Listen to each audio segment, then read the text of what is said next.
I, plenty of fans, and the production team consider Over the Edge one of this show's finest works. Whether it's Batman the Animated Series or the new Batman adventures, this episode stands above many of the other installments.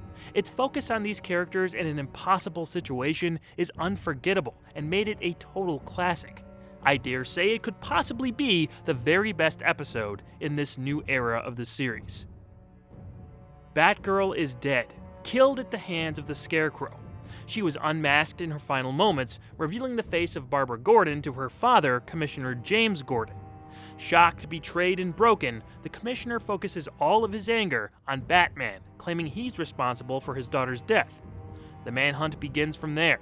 A few minutes on Barbara's computer revealed Bruce's true identity, and the entire police force surrounds Wayne Manor to take the billionaire in.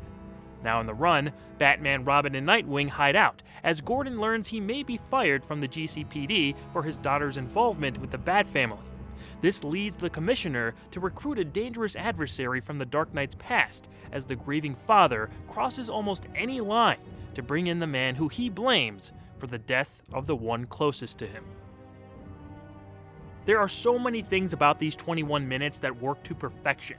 It jumps right into the story from the first frame, showing Gordon and the cops firing at Batman and Robin inside the Batcave. Shooting up Dick Grayson's original Robin suit was probably the most striking image in there, but Alfred and Gordon's only interaction in any BTAS or TNBA episode also made for a memorable moment. Oh no, Wayne. No vanishing act this time. No! You'll be able to tell pretty quickly that this is one of the best looking shows the series ever did. TMS animated it, so that's no surprise. In the audio commentary, Bruce Timm, Paul Dini, Glenn Murakami, and storyboard artist James Tucker all mention that it is indeed a gorgeous-looking episode, and while they supervised the art direction and a few other things, the production of this show was all TMS. We started using them on the Superman show as a outsourced pre-production unit as well as an animation unit, and they quickly got in the hang of how we storyboard things for, Western tradition. They really handled a lot of it. Yuichiro Yano did a wonderful job here in his only DCAU directing job. The visuals are just outstanding throughout. This was also one of the first episodes to use digital effects and compositing, something that is the standard in pretty much any animated project now. This was the first digital show. Well, I mean, half and half. Now, when I say they were done digitally, what I basically mean is the camera work and the backgrounds were composited digitally. It's noticeable in some of these shots, specifically during the Batboat chase, but it looks good. I think it actually enhanced an already beautiful piece. This is by far Bob Hastings' best performance as Jim Gordon. He was always good, and I think overlooked sometimes because of how consistent he was, but he was given some great drama to sink his teeth into here. He nails every scene. How could you? I worked with you, trusted you. And you never told me? She was my daughter. My daughter. Like a fool, I allowed you to run wild on your private crusade. A psychotic misfit, playing masked hero. Now I've paid for it with Barbara's life. You know how I lost my parents. The only way I could hold on to my sanity was to take matters into my own hands. That makes us even. I want him alive. Alive to rot away in Arkham, surrounded by the monsters he's created. Of course, Kevin Conroy was amazing as well, playing this heartbreaking tragedy with a mixture of guilt, desperation, and a sense of nothing more to lose. It's over, Tim. Gordon feels betrayed, and maybe he was. You have to leave me now. Give yourself up. No one will blame you for what happened. What about you? I don't know. Scarecrow isn't in this episode too much, but his impact is felt. It may be the most terrifying he's ever been. Just look at how he moves, like a ghost hovering up that staircase in a flash. And that laugh? That was the closest thing to lines he had here. Interestingly, Scarecrow's grunts and guffawing weren't read by his TNBA actor, Jeffrey Combs. Instead, Hardak actor Jeff Glenn Bennett provided the vocals. I want to give you a full spoiler warning, since the big twist in this episode changes everything. You've probably figured out what it is, but just in case, you deserve the chance to check this out first. If you haven't seen it, it truly is one of the best I've covered for Batman. Do yourself a favor and watch it. Alright, here we go. Nightwing is soon arrested as Batman leaves Tim to turn himself in. At Barbara's funeral, Gordon sets a trap for his former associate. Confronting Batman on a rooftop is the Commissioner's secret weapon, Bane.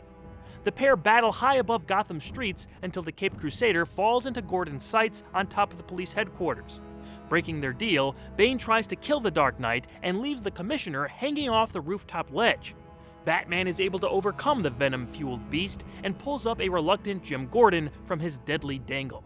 However, with one last gasp, Bane throws the bat signal at the crime fighters, sending them hurtling over the edge to certain death.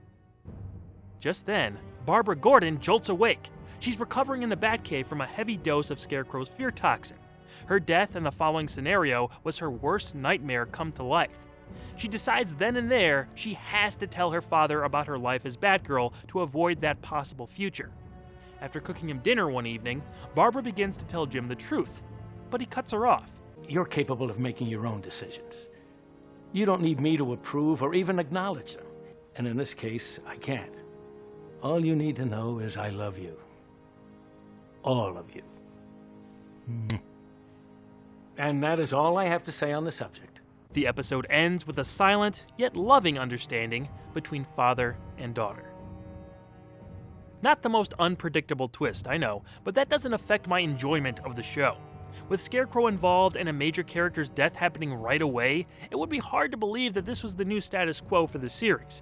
While yes, that would have been a truly daring risk and pushed things to a new level, I don't think many fans would have wanted to see Barbara go in that fashion, with Batman and Gordon at each other's throats. This creative team took some big swings in the future, don't get me wrong. This just wasn't one that stuck.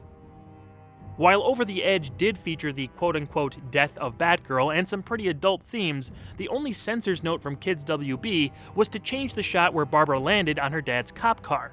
The idea was to show it all from a top view down, but to appease the network, they put the camera inside the car. Honestly, that may have been more graphic. It's certainly effective. The ramifications of Barbara's fear toxin attack are felt in a DCAU Batman Beyond comic from 2000. There, Barbara explains that due to the intensity of her exposure, she relapses every 4 or 5 years. The only way through it is to sleep for a few days with the help of a treatment Bruce developed. Hilary J. Bader wrote that story, and it's a really nice pseudo-sequel to this. Read it if you can find it. People may be split on this, but I like that Gordon knows Barbara is Batgirl. It only makes sense and presents him as a smarter character in retrospect. Does he know about Bruce Wayne's alter ego? I'm not sure, but if he did, I wouldn't say it's out of character for him to keep that secret at this point in the timeline. Bane makes his one and only New Batman Adventures appearance here. Unfortunately, he's only a hallucination, but he did show up for real in the Mystery of the Batwoman movie and Superman show. Let's not forget about his Batman Beyond episode as well. His redesign is less lucha libre and more, We had to really make him scary and threatening, and so he's got a lot of leather and spikes and studs and the zippers and stuff, and yeah, he's a leather boy now. He does look scarier, I'll give them that. The crooked teeth also help, but I mean, Bane's original design from the comics is pretty intimidating. I still don't know why they thought cutting the nose and mouth out of the mask in BTAS was a good idea. The fully masked version of the costume could have worked great for the new look instead of BDSM Bane, but whatever. Henry Silva returned to voice the character again. There's an even more sinister undertone to his delivery this time too. I was hoping for more of a fight, but what could I expect from a killer of children? When Bane first shows up in full gear, his reveal shot originally showed him with white lips. It's like that on the DVD and commented on by Bruce Timm, but for the Blu-ray release and on HBO Max, the color was fixed. My last note about Bane is when Gordon first approaches him in prison, it felt a lot like Batman's meeting with the Joker at the beginning of The Killing Joke.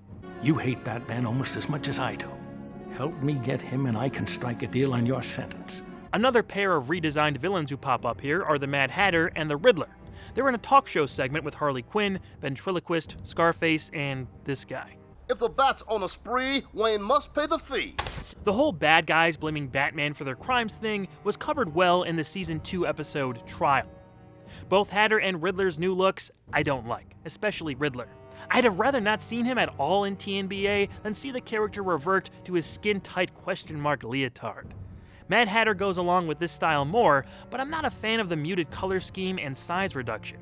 Bruce Timm explains a bit about the thought process behind the show's overall revamp and the commentary track. One of the things I love about the new look is how angular it is, and it really forces everybody to be on model and consistent. Physically, all of the new look shows just look better than the original Batman the Animated Series, at least in my opinion. Yeah, as a fan, I disagree with that in general, but when you have an episode that looks this good, I can see his argument to a certain degree.